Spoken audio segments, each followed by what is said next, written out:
రేపు తప్పకొస్తున్నావుగా, మన ఫ్రెండ్స్ అందరూ వస్తున్నారు, ఫుల్ ఎంజాయ్ చేద్దాం. మందు చిందు ఇంకా చాలా చేయాలి, ఓకేనా? తప్పకుండా రా. సరే సరే. Okay bye.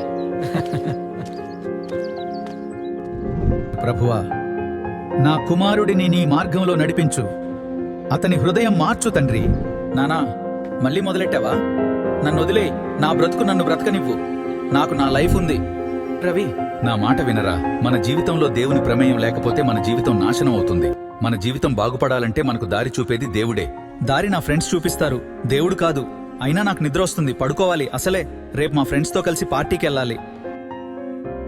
రవి ఆగు నాన్నా, ఇలా కోపంతో వెళ్ళిపోవద్దు. ఒక్కసారి నా మాట విను. నానా ఇక చాలు, నా జీవితాన్ని నేనే చూసుకుంటాను, నన్ను ఆపడానికి ప్రయత్నించకండి.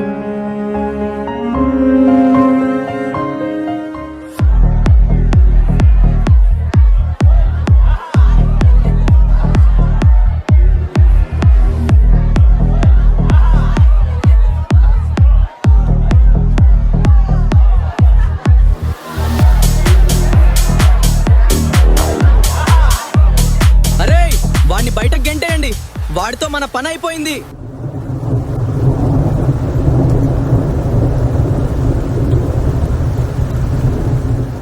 వీరినా నేను నమ్మింది, వీరి కోసమా నేను నా తండ్రిని కాదన్నది. ఇప్పుడు నా పరిస్థితి ఏంటి? నాకు దిక్కెవరు? నా తండ్రికి నా ముఖాన్ని ఎలా చూపించాలి? దేవుడా, నా కుమారుడు ఎక్కడున్నాడో చూపించు. రవి ఎక్కడున్నావు బాబు? ప్రభువా, నా బిడ్డను కాపాడు. నానా నేనన్నీ కోల్పోయాను, నేను తప్పు చేశాను, నన్ను క్షమించు.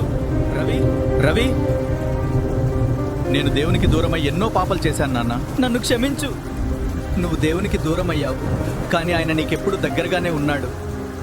ఆయన నిన్ను ఎంతో ప్రేమిస్తున్నాడు. నాన్న, నేను కొత్త జీవితం మొదలు పెట్టాలనుకుంటున్నాను. నేను దేవునికి ఇష్టానుసారంగా జీవించాలి అనుకుంటున్నాను. ఇది ఎంతో సంతోషం బాబు, ఇదే దేవునికి కావాల్సింది. ఆయన ఎల్లప్పుడూ నీకు తోడుగా ఉంటాడు.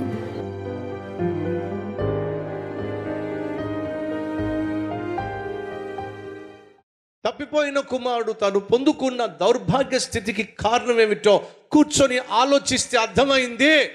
ఏమిటంటే మా నాన్న మాట వినకుండా, మా నాన్న ఎంత చెప్పినా వినకుండా, మా నాన్నను కాదనుకొని కాళ్ళదనుకొని ఇష్టానుసారంగా జీవించడానికి వచ్చి కష్టాల్లో పడ్డాను. ఈ కష్టాల్లోంచి నేను బయటపడాలంటే ఒకే ఒక్క మార్గం, ఎవరినైతే విడిచిపెట్టి వచ్చేసానో ఆయన దగ్గరకు తిరిగి వెళితేనే నా జీవితం బాగుంటుంది, బంగారంలా ఉంటుంది అని ఆ రోజు తప్పిపోయిన కుమారుడు ఆలోచన చేశాడు. ఇక ఆలస్యం చేయకుండా పరుగున ఆశీర్వాదానికి ఆధారమైన, ఆహారానికి ఆధారమైన, అన్నిటికీ ఆధారమైన ఆ నాన్న దగ్గరకు పరుగున వచ్చేసాడండి. అప్పుడే తన జీవితం పూర్తిగా తారుమారైపోయింది. అనాథగా మిగిలిపోయిన వాడు కాస్త తండ్రి దగ్గరికి వచ్చేసరికి మళ్ళా ఆస్తికి కర్తగా మారిపోయాడండి. సహోదరి సహోదరులు, మనం ఎంత చెడిపోయినా, ఎంత పాడైపోయినా, దేవునికి ఎంత దూరం అయిపోయినా, మనం కొడుకులమే, మనం కూతుర్లమే, కూలివారము కానే కాదు. మనం ఆయన దగ్గరకు తిరిగి వస్తే చాలు, ఆయన మనల్ని కొడుకుగానే కూతురుగానే అంగీకరిస్తాడో, అంతేకాదు ఆశీర్వదిస్తాడో. దాచిపెట్టిన అన్నిటినీ కూడా నీకు అప్పగించేస్తాడు. ఎంత అద్భుతమైన తండ్రి అండి నేను ప్రకటిస్తున్న ఈ పరమ తండ్రి.